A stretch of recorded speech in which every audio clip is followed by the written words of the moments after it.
A quadratic function in the general form is written as f of x is equal to ax squared plus bx plus c. When a quadratic function is in the general form, we actually have to calculate the vertex. And the way that we do that is first by calculating the x value, which is negative b over 2a, and then once we've found that x value, we simply plug it back into the function. To say that again slightly differently, once we've found the x-coordinate of the vertex, let's say that calculates out to be some value c, then we would know the x-coordinate of the vertex, and in order to determine the y-coordinate, we simply take that x value and plug it into the function to determine what that y value is. This formula can look a little strange to start, but in practice what we'll see is that we're just determining an x-coordinate and then using that x-coordinate as an input to determine the corresponding y value. And just like parabolas in the vertex form, we can look at this leading coefficient a to determine if the parabola opens up or down. When that a value is positive, we open up, and when that leading coefficient is negative, the parabola will be opening down. Now for an example, graph the quadratic function and find the following items. Then we'll label each of them on the graph. Notice that our quadratic function is given to us in general form. When we have a quadratic in general form, we're going to have to do some calculations to find the vertex. What we saw above was that the x-coordinate of the vertex is determined by negative b over 2a, and then once we find that x value, we'll plug it back into the function to determine its corresponding y value.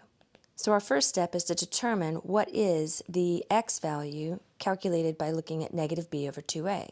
Recall the coefficient on x squared is a, the coefficient on x is b, and the constant is c, so negative b over 2a is going to be the opposite of b. Since b is negative 6, the opposite of b is going to be positive 6, divided by 2 times a, and a is 3.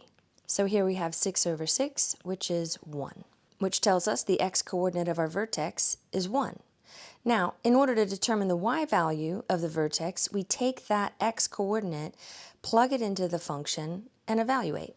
So now we determine what is the function evaluated at 1.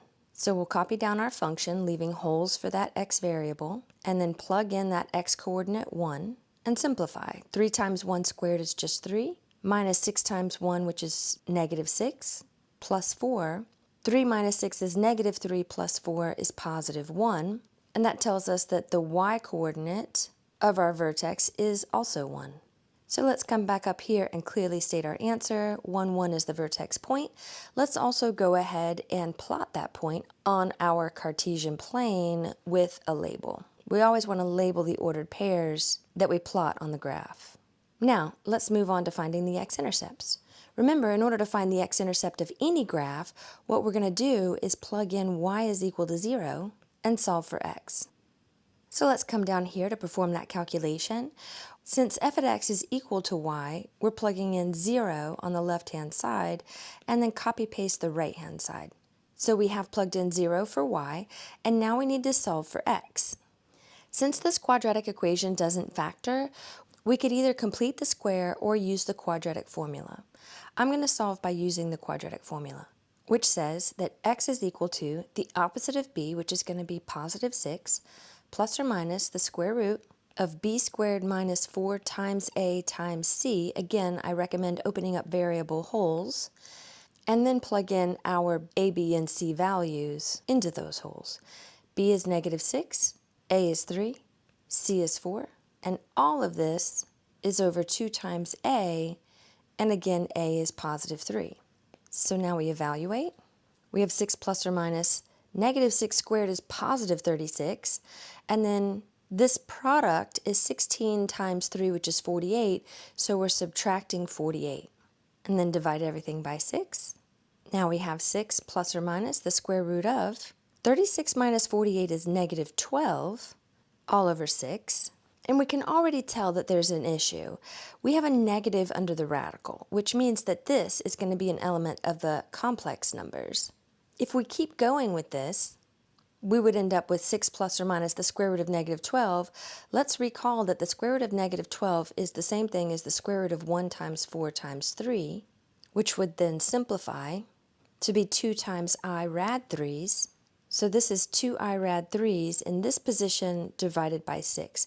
We could continue to simplify this, which would give us 1 plus or minus I rad 3 over 3s, but honestly, as soon as we recognize that this is an imaginary number, we can tell that there are not going to be any x-intercepts. As a reminder, in order for an ordered pair to show up on the Cartesian plane, both the x values and the y values have to be real. If it requires an imaginary number to get a y-coordinate of 0, which is what we're trying to find, who is the x value that causes y to be 0, then that is not a graphable point. We cannot graph an imaginary number in the real Cartesian plane. So once we see that this x value turns out to be imaginary, we can stop there and say that there are going to be no x-intercepts. And so we'll clearly state our answer back up here that there are no x-intercepts. Now this actually makes sense because the leading coefficient is a positive value, and when the leading coefficient is positive, that means our parabola is opening up. We calculated our vertex to be at 1, 1. If we have an opening up parabola from there, it's not going to cross the x-axis. So it makes sense that we didn't get any x-intercepts. Now to find the y-intercept, we're going to plug in x is equal to 0 and then solve for y. When we plug in x is equal to 0 and solve for y, that basically means that we're evaluating the function at 0. So when we copy-paste the function and plug in 0 for all those x's, we see that the function evaluated at 0 turns out to be just positive 4. So the y-intercept is the ordered pair 0, 4, and so let's clearly state that up here and plot that on our Cartesian plane. Remember, anytime we plot a point on our graph, we want to label that point. Now these are the only points that we're going to have on our parabola.